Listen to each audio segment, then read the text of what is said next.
prosyn, Here, dat U verdien alles. Want as ons kyk, gaan alles oor U. U hou ons vas, U het ons aan mekaar geweef, U het ons aan mekaar gesit en U beplan ons weg vooruit, Here. Daarom kan ons vanoggend sê, aan U kom al die eer toe, aan U kom al die heerlikheid toe. Here, wat sal ons wees sonder U? Wat sal ons wees as U nie in die prentjie is nie? En vanoggend wil ons net reageer op hierdie liefde van God, in ons aanbidding, en in ons woorde en in ons lewe. En mag ons soos ons hier so sit, in hierdie oomblik net bewus word van die Gees. Here, ek bid vir iemand wat hier so staan vanoggend, wat net nêrens voel nie. Voel of hulle God net stil is. Mag ons bewus word van die stem, van die teenwoordigheid. En ons dankie daarvoor. Ons bid dit in die naam van Jesus Christus. Amen en amen. Kom ons gee die Here net 'n lof.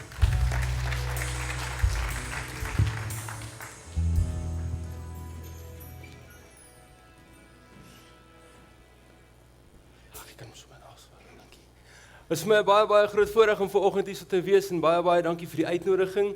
Ja, ek is hier so saam met my skoonfamilie. My skoonma is hier so, sy het gesê sy gaan net saamkom te kyk of ek nie nonsens praat nie. Gelukkig het ons met 2 karre gekom, so. En dan my vrou, haar naam is Junay. Ek noem haar Liefie. En dan my seun Sebastian. So is vir ons 'n groot voorreg en baie dankie. Julle het 'n absolute baie mooi gemeente. En iets wat vir my mooier is as hierdie geboue is hoe ons ontvang is. Baie dankie vir dit. Kyk, die gebou kan mooi wees, maar as die mense aan die binnekant lelik is. En baie dankie vir hoe julle ons ontvang het. En dit het julle uitstraal daar by die deur. Hulle sê binne die eerste 10-15 sekondes besluit hy of hy terug gaan kerk toe. Met ander woorde, vandat hy by sy kar uitklim totdat hy by die deur instap, besluit hy of hy moontlik dalk gaan terugkom. En aardig, né? Want hy nog nie eers saam gesing nie, nog eers die preek gehoor nie, maar in die manier hoe die mense hom ontvang, in die manier hoe hy instap en hy voel die Here, en hy voel hier's mense wat regtig waar omgee. So baie dankie vir dit. Ek praat vanoggend oor wat dryf jou, en ek en my seentjie Sebastian, ons ry nou die dag in die kar, met die bakkie en ons is op pad iewers heen, en hy sal my altyd die moeilikste vrae vra in die kar. Want dan kan ek nie sê gaan vra jou ma nie. Jy weet, ten minste koop jy tyd, sy stuur hom terug, maar ten minste kan ek Google. En nou kan ek nie, want ek is besig om te ry, en hy sal altyd dinge sê, en jy leer mos nou jou kind ken, papa het dit gesien, of papa het dit geweet, of iets. Maar as 'n sekere manier hoe hy iets begin, hoe hy 'n vraag begin, dan weet ek jy kom het. En ons ry so, en hy sê vir my, papa, en ek weet, Here help. Here, gee my genoeg kennis om die vraag te beantwoord, of genoeg wysheid, net om te sê ek weet nie. Maar help my, ek het nie nodig. En hy sê, papa, hy sê, vertel my iets interessants van Jesus.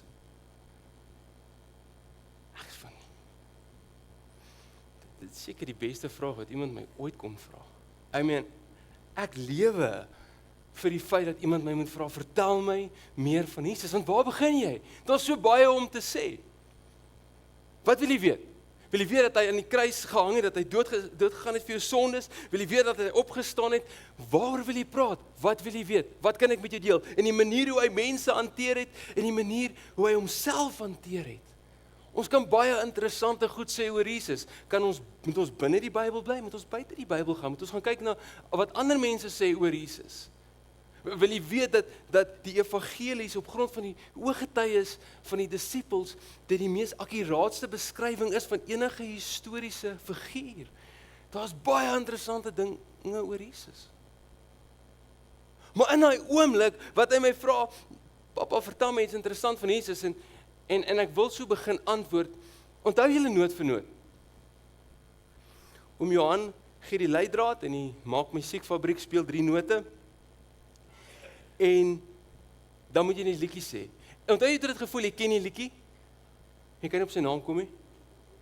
Jy's net blank. In daai oomblik het ek 'n noot vir noot oomblik. Want terwyl ek so, ek weet nie wat om te sê nie. Jy weet, want ons is baie vinnig met antwoorde. Ons is baie vinnig om net die regte ding op die regte tyd te wil sê. En nou dat ek die geleentheid het, het ek net mooi niks om te sê nie.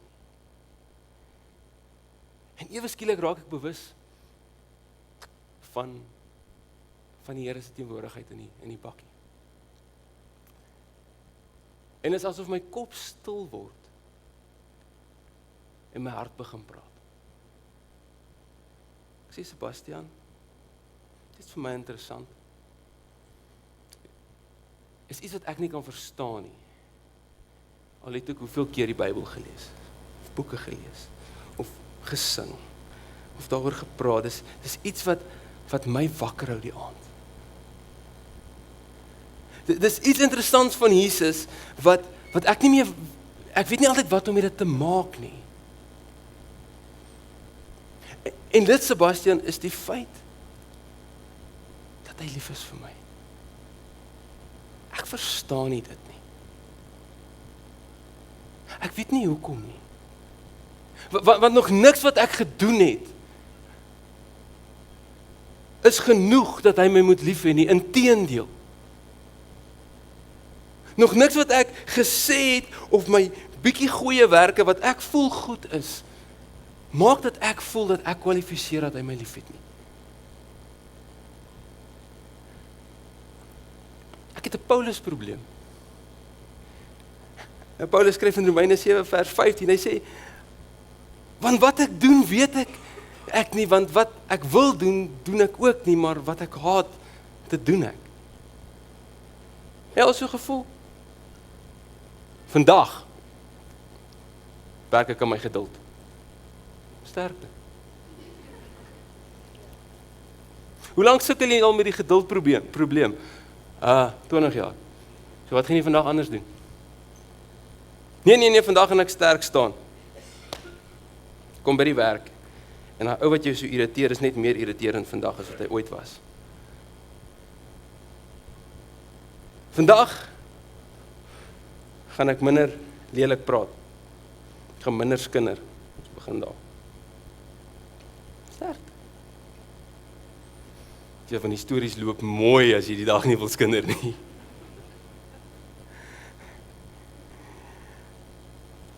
Dit wat ek wil doen, dit doen ek nie. Maar dit wat ek haat, dit wat my afbreek, dit wat my laat voel asof ek nie wen in hierdie lewe nie, dit doen ek. En dis my probleem, Sebastian, terwyl ons hier so ry. Dis wat vir my interessant is van Jesus, is wat maak ek met die, want ek dink nie ek is die enigste een wat sukkel met dit nie. Ek dink die wêreld sukkel verskriklik daarmee, maar ek dink die kerk sukkel die meeste hiermee. Want ons sukkel, want ons kan nie aanvaar nie. En nou probeer ons doen. En iewers begin die geveg tussen godsdiens en verhouding. As jy mooi kyk na die woordjie godsdiens, ons moet dien, ons moet iets doen. My pa het lank terug, het hy, soos klein kinders gewees, en die groot mense praat en die kinders is tussenin en hulle wil help mekaar toe ry. En my pa sê, okay, kom ons ry, en my neefie sit daar so, en die ouens sê, okay, waartoe gaan ons ry nie, ons gaan help mekaar. En my neefie sê, maar wat moet ons doen? Ons wil iets doen. En dan bou ons 'n industrie daarom. Ons bou 'n selfhelp industrie. 5 stappe tot 'n beter jy. Het jy die boek gelees? Is jy beter? Of het 'n ander ou net ryker gemaak? Ons bou 'n industrie van jy kan beter. Regtig?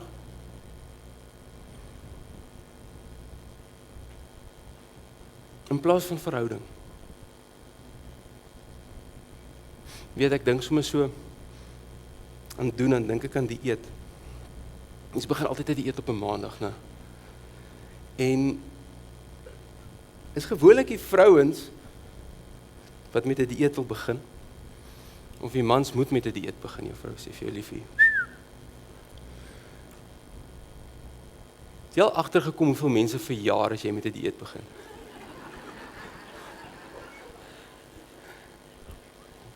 Ons gaan nou braai. Ons kook en tee. En arme sussie wat nou begin gym het op 'n dieet wil begin volgende maandag. Maar jy vat daai selfe vrou. Gee vir haar troudatum. As Janie vir Sunny sê sal jy met my trou, kan jy 'n Lindt chocoladefabriek langs haar huis bou, sy sal nie eet nie. Hoekom nie? Wat het verander? Ewe skielik is ek moet in daai rok pas. Nee, jy gaan nie verstellings maak in die rok nie. Ek moet in hom pas. Hy arme bruid loop halflig hoofdig en wankelrig hier af. Maar sy sal in daai rok pas. Hoekom? Want sy wil op haar beste lyk vir haar bruidegom. Hoekom? Daar's liefde. Ek gee nie om hoe die foto lyk nie, maar ek wil op my beste lyk vir jou. Dis die verskil tussen godsdiens en verhouding. Godsdiens sê ek moet meer doen sodat hy my meer kan like. Verhouding sê ek wil op my beste lyk die dag as ek kom.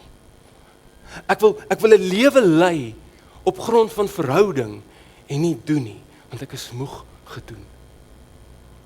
Hoeveel keer gaan mense se lewens nie net op hierdie tangent van ek probeer my pa impress, ek probeer my ma, ek probeer 'n onderwyser en niks was nooit goed genoeg vir hulle nie.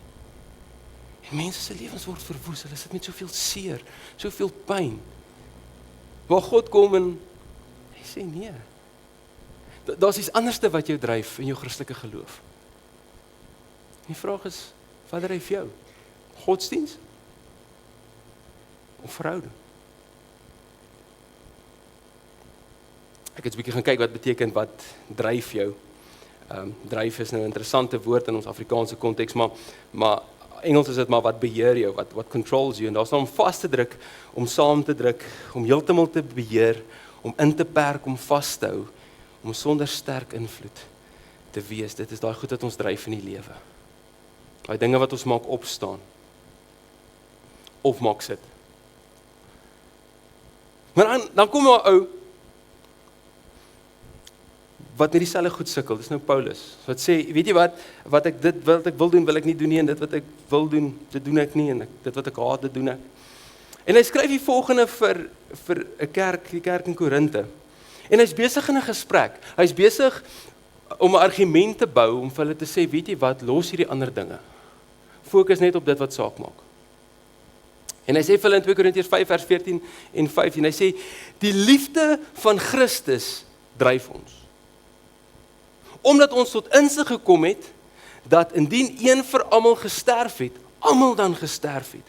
En hy het ter wille van almal gesterf, Jesus, sodat die wat leef, nie meer vir hulle self leef nie, maar vir die werk wat jy gaan werk maandag. Nie meer vir hulle self lewe nie, maar vir die seer wat jy elke dag dra. En nie meer vir hulle self lewe nie, maar vir die verwerping waarmee jy leef. Nee, maar vir hom wat ter wille van hulle, wat hulle gesterf het en opgewek is. Wat dryf jou? Sien, dit is 'n moeilike ding, jy is grootgemaak. In ons Afrikaanse kultuur is ons grootgemaak, hoe harder jy werk, hoe hoër kom jy uit. Nie waar nie? En dit is so, dit moet so wees. Maar nie as dit kom by verhouding nie. Nie as dit kom by Christus nie. En ons gaan so 'n bietjie praat net oor daai een sin, daai eerste sin. Hy sê, die liefde van Christus dryf ons. En ons gaan so 'n bietjie opbreek. Die liefde van Christus, nie ons liefde vir hom nie. Ons moet dit altyd onthou. Jou liefde vir Christus is ook maar feilbaar. Want een oomblik is jy bly, en jy steek jou hande op, en die volgende oomblik dan dink jy, nee, is hierdie die moeite werd. Maar as 'n God wat vir jou kyk en sê, ek is lief vir jou ongeag. Ongeag hoe jy voel, in 'n samelewing wat ons die wêreld bou op gevoelens, gee God nie eintlik om hoe jy voel nie, ek bly lief vir jou. En die eerste woord is die liefde. Nou ek het so 'n bietjie gaan kyk en ek sien julle lese is beleef, behoort en bedien. Of deel van julle visie. En dit is vir my seker die mooiste 3 woorde. Want ek weet vir 'n feit, jy kan nie ten volle bedien as jy nog nie God se liefde beleef het nie. Jy kan nie ten volle lewe as jy nog nie ten volle sy volheid in jou besef het nie. Sy volmaakte liefde in jou besef het nie. Johannes skryf ons in Johannes 4 vers 14, hy sê, in die liefde is daar geen vrees nie. Inteendeel, volmaakte liefde dryf die vrees na buite, want vrees het te doen met straf, en wie vrees het nie volmaak geword in die liefde nie. Daai goedjies wat ons inlaat. Omdat ons nie die verhouding van liefde verstaan nie, laat ons toe dat vrees ingryp. Laat ons toe dat twyfel ingryp. Dit is 'n moeilike liefde om te verstaan. Natuurlik weet ons, jy het dit al gehoor, dis agape liefde, dis onvoorwaardelike liefde. Nou weer eens as jy die voorreg al ooit gehad het om 'n babietjie vas te hou, hy is net gebore gewees en die suster druk hom so in my hande en ek besef in 'n oomblik, ek weet nie eintlik wat om te doen nie. Waar is die manual? Het in die ou dae het my ma Living and Loving gelees. Nou is dit Google. Dis Google als. Maar vir 'n oomblik maak niks sin nie. En daai klein ou babietjie, weerloos in jou hand, nog niks gedoen sodat jy hom moet lief hê nie. Wat het hy gedoen? Vir die volgende paar maande tot 'n jaar gaan hy doeke dra. En jy moet ruil. 3:00 die oggend gaan hy besluit dis nou 'n goeie tyd om te huil. Wat dra hy by tot hierdie verhouding? Niks wat ek kan sê ek moet hom lief hê nie. Maar ek sal moord pleeg vir hom. Laat hom net hard genoeg dokter laat hy huil, nee. Ek hoop jy het 'n goeie medies. Maar dis die naaste wat ons kom aan hierdie liefde. Wat God vir jou en vir my moet hê.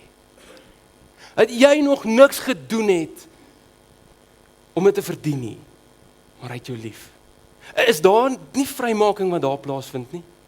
Is daar nie 'n ander vertrekpunt in my lewe wat daar plaasvind, as ek in plaas daarvan om te sê, Here, ek gaan probeer, net sê, U het my lief. En ek beleef daai liefde elke dag in my lewe.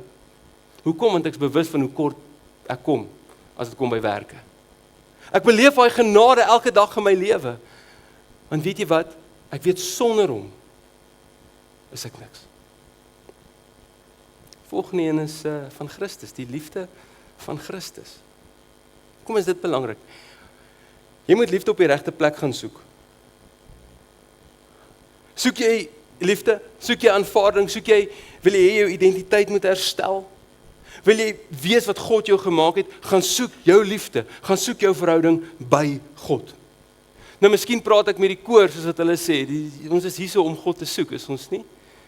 Maar maandag gaan soek ons liefde soms op 'n ander plek. Party mense is in 'n gelukkige huwelik totdat iemand liefde op 'n ander plek gaan soek. Of miskien soek ek hierdie identiteit in my werk. Hierdie identiteit in ander verhoudings, hierdie identiteit met dinge in my lewe wat my niks gee nie. Christus sê, kyk na my. Ek is die weg, die waarheid en die lewe. Ek is die weg, ek bepaal jou rigting. Ek bepaal waartoe jy gaan. Ek beheer jou, ek sal jou dryf. Ek sal seker maak dat jy op die regte pad bly. Kom soek jou liefde by my. Weet jy, as dit moeilik gaan, weet jy waartoe gaan jy? Na hom toe. Kom soek jou rigting by my. En as iemand is wat vanoggend hier so sit en sê, ek weet nie waar ek is in my lewe nie, gaan na hom toe. Nie die ou wat hier bo staan nie. Nie die ou wat daar op TikTok vir jou goed vertel nie. Gaan na hom toe. Hy sê, ek is die waarheid. Waarheid is 'n rigtingwyser in ons lewe. Ons almal soek waarheid. Natuurlik, waarheid beteken dinge moet regverdig wees. En my pa het 'n ou lank terug 'n Ford Sierra gery. Onthou julle die Ford Sierra? Kom hulle daai kar ooit gemaak het, weet ek nie. Onthou julle hoe lelik hy was? Jou pa laai jou 3 blokke af voor die skool. Of dit nou reën of haal, is reg, pa, nee, is fyn. My pa het altyd vir my gesê, weet jy wat, hulle moes 20 kilo skool toe stap elke dag. En ek het besef, seker omdat sy pa ook 'n Sierra gery het. Want ek was bereid ook om te stap. En hy sal tune aan hierdie carburetor. Né? Fuel injection was nie daar gewees nie, dit is carburetor, Weber carburetor. En te kyk hoe vinnig hy hom kan kry en hoe lig op brandstof hy hom kan kry. En ek onthou, hy het naweek in en naweek uitgewerk daarin, en op 'n stadium gaan ons op verlof met hierdie Sierra. Kyk, hy het 'n groot boot gehad. Hy kon reguit gelê in sy boot en al ons bagasie is in en daar gaan ons. En ons was iewers in Natal by vriende gekuier, ons het gaan visvang die dag of iets. En daar in Natal is ons nou baie heuweltjies en opdraandes. En dan ry 'n tannie met 'n karretjie. Ons 'n klein ou karretjie. Sy is daar by die opdraande besig. En my pa ry agter haar en hy raak geïrriteerd. Dit was nie die dag wat hy besluit het om aan sy geduld te werk nie. En hy keer terug. En hy gaan daar verby met 'n spoed, so vinnig soos daai 3 liter verby kan gaan. En hy kom al voor en ek kan sien, hy dink, dis hoekom ek naweke spandeer het om hierdie kar te tune. En net toe hy so mooi kom, kyk, 'n Ford is soos 'n Windows update. Op die onnodigste tye besluit hy wil breek. En poef, breek die kar. Weet nie wat het fout gegaan, ek was te klein om te sien, maar ek het ook weggekruip, dat die tannie wat verbyry my nie sien nie. Want sy kom in daai karretjie, nee. Ek sal nooit die kyk op haar gesig vergeet nie, want dit was, regverdigheid het plaasgevind. Dit is die waarheid in ons lewe. Dis die rigtingwysers in ons lewe. God is ons waarheid, maar ons gaan soek ons regverdigheid by ander plekke. Ons waarheid op ander plekke. En dan raak ons oordeel dan. Ons wens mense skade toe. So 2 weke terug was daar 'n hofsaak wat iemand 'n vonnis moes skryf wat ons graag wil hê die man moet net toegesluit word. Want dan het regverdigheid geskied. Weet jy wat, net die volgende persoon gaan kom en ons maak. Ons regverdigheid lê in Christus. Hy is ons waarheid. Daar sal altyd oorlog wees. Jesus sê, daar sal altyd hongermense wees. En ons sal altyd ryk mense wees. Daar sal altyd konflik wees. Maar weet jy wat, wanneer die wêreld, die lewe jou slaan, jou waarheid lê in Christus.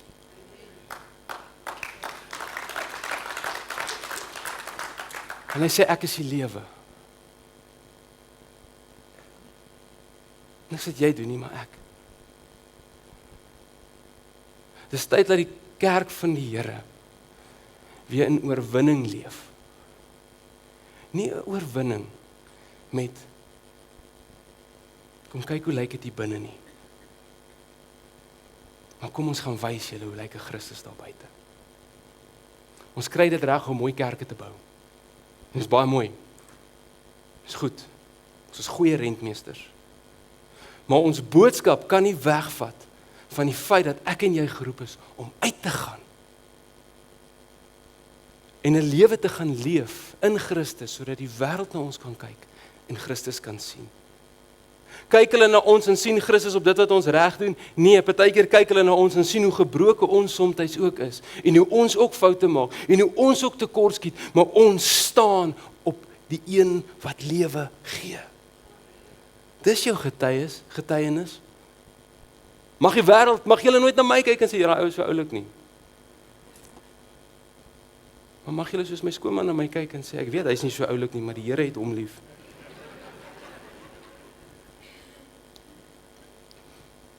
Dit dryf ons.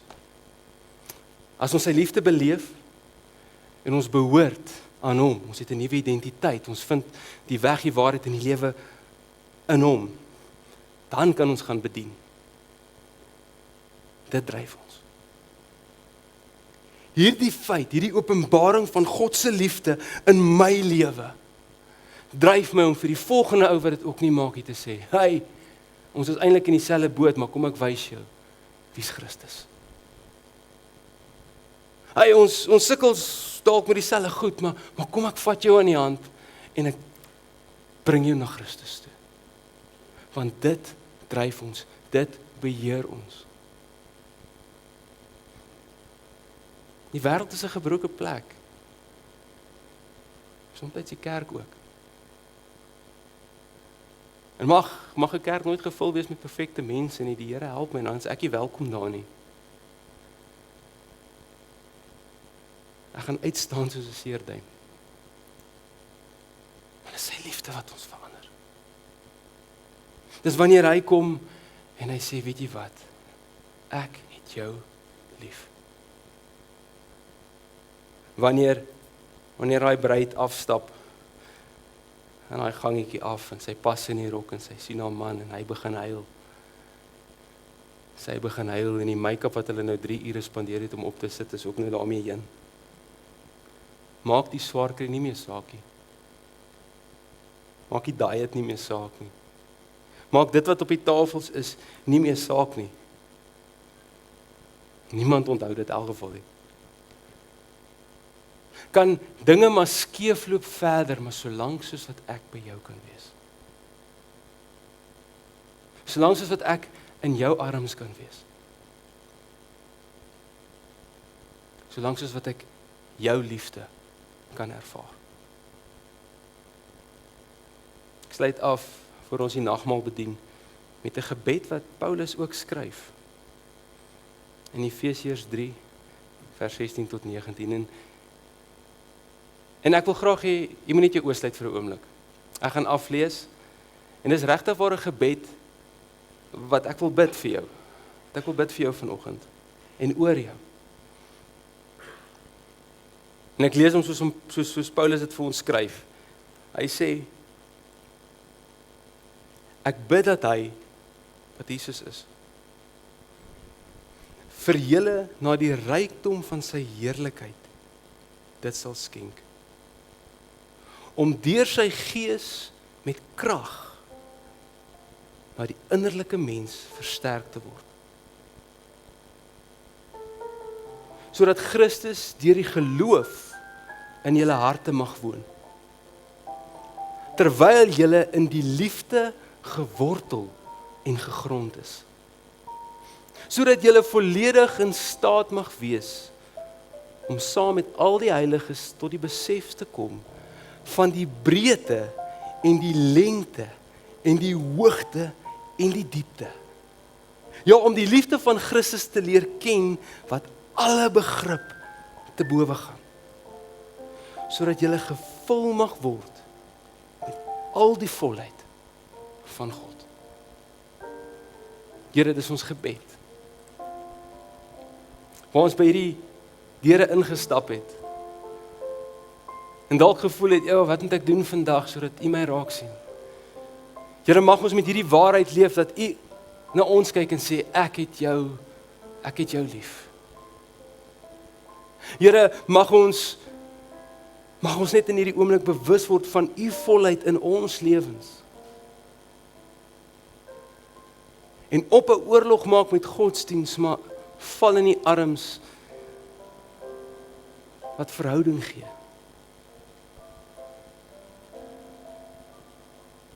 Here, want dan kan hierdie kerk herlewing bring aan 'n gemeente, in 'n gemeenskap wat U nodig het. Here, ons bid vir dit. Ek bid dat hierdie gemeente so oorweldig sal word met U liefde vir hulle. Dat daar 'n herlewing sal wees in hierdie kinderkerkprojek van hulle.